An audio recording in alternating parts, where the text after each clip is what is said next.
ஆட்சி அமைஞ்சா 2000 ரூபாய் உயர்த்தி கொடுப்போம்னு சொல்லியிருக்கான்னு சொல்லிட்டு எடப்பாடி பழனிசாமி இப்போ அறிக்கை விட்டுருக்காரு. விஜய் என்ன சொல்லியிருக்காருன்னா, என்னுடைய அரசியல் வருகையின் தாக்கத்தினாலதான் பயந்து இந்த மாதிரி கொடுக்குறாங்க, இதை சந்தோஷமா வாங்கிக்கோங்க அப்படின்னு சொல்றாரு. அதாவது எடப்பாடியார் சொன்ன கருத்து, நாங்கள் தேர்தல் அறிக்கையில் முதலாவதாக 2000 ரூபாய் கொடுக்கிறோம் என்று சொல்லிவிட்டோம். அந்த வாக்குறுதி மக்களிடத்திலே சென்றடைந்து விட்டது. அப்படி சென்றடைந்த பின்பு அவருக்கு பயம் வந்துவிட்டது.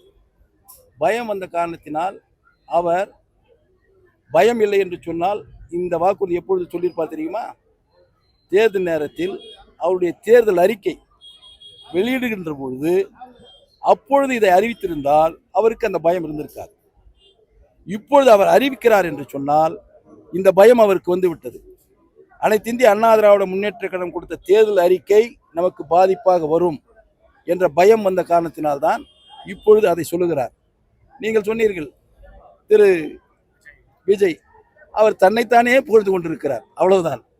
அவருக்கு என்ன, அவருக்கு எவ்வளவு உயரம் அரசியல் இருக்கிறது, மக்கள் செல்வாக்கு எவ்வளவு இருக்கிறது என்று தெரியாமல் 4 செவற்றுக்குள் உட்கார்ந்து கொண்டு ஏதோ சில அறிவுஜீவிகளை பணத்தை வைத்துக் கொண்டு எங்கேயாவது ஒரு இடத்தில் வாய்ப்பு கிடைக்காத என்று அலைகின்ற கூட்டத்தினுடைய அறிவுகளை ஏற்றுக்கொண்டு அவர் பிதற்றிக் கொண்டிருக்கிறார். அவரை பற்றி நாம் கவலைப்பட வேண்டிய அவசியம் இல்லை.